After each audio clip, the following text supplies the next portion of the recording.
इस मानवीय सभ्यता के इतिहास में अंजनी पुत्र हनुमान जैसा व्यक्तित्व दूसरा नहीं हो सका। हनुमान यानी शक्ति, हनुमान यानी बुद्धि, हनुमान यानी युक्ति, हनुमान यानी प्रत्युत्पन्न मति, हनुमान यानी समर्पण, हनुमान यानी दास्य भाव से देवत्व की यात्रा, हनुमान यानी अटूट विश्वास, हनुमान यानी भक्त और भगवान का एक रूप हो जाना।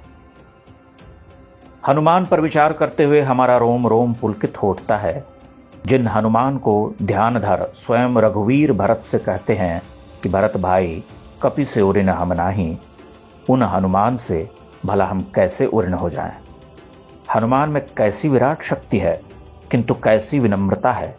अपनी विनम्रता और दास्य भाव से वह राम के अनुचर रहते हैं और राम उन्हें अपना समकक्ष मानते हैं, हृदय से लगाते हैं। यहाँ हनुमान स्वयं को इतना उठाते हैं कि संपूर्ण सनातनी समाज उनके आगे झुक जाता है।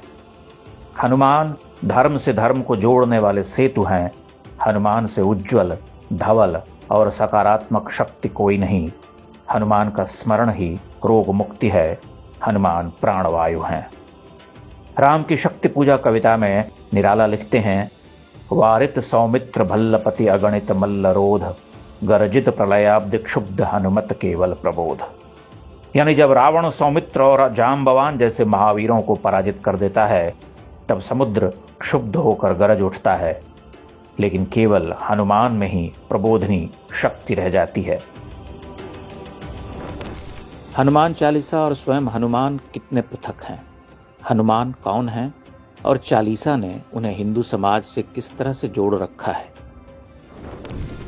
निराला से 400 वर्ष पूर्व कविवर तुलसीदास ने जब राम कथा की रचना की तो उसका सबसे लौकिक रूप हनुमान को समर्पित कर गए।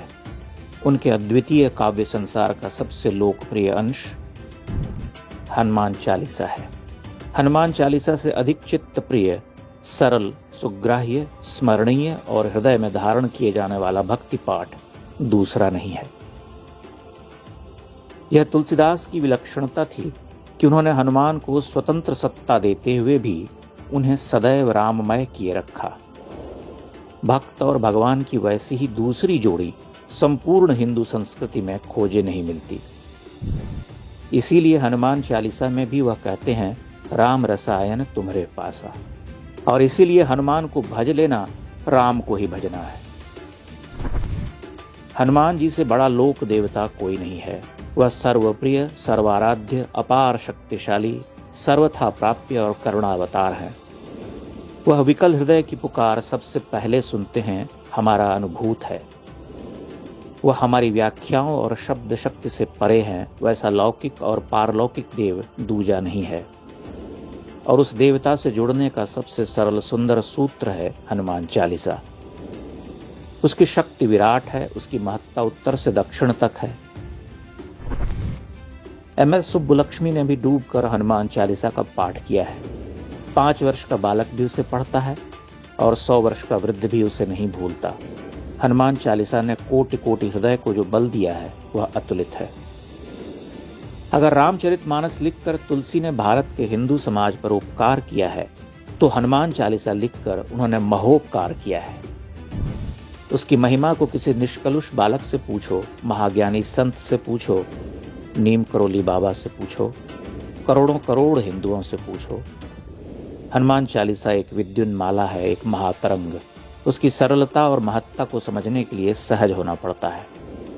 आडंबर वाले अहंकारी हनुमान चालीसा को क्या समझेंगे। हृदय में व्याप्त भय और शंका को हर लेने वाले इस विलक्षण काव्य पर हम क्या लिख सकते हैं। हनुमान जी और हनुमान चालीसा दोनों एक दूजे में अनुस्यूत हैं।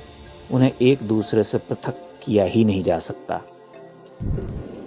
इस युति को रचना तुलसीदास जैसे कवि से ही संभव था, जिसमें चालीसा और हनुमान दोनों एक दूसरे में व्याप्त हो जाते हैं। यह मेल जादुई और अविश्वसनीय है।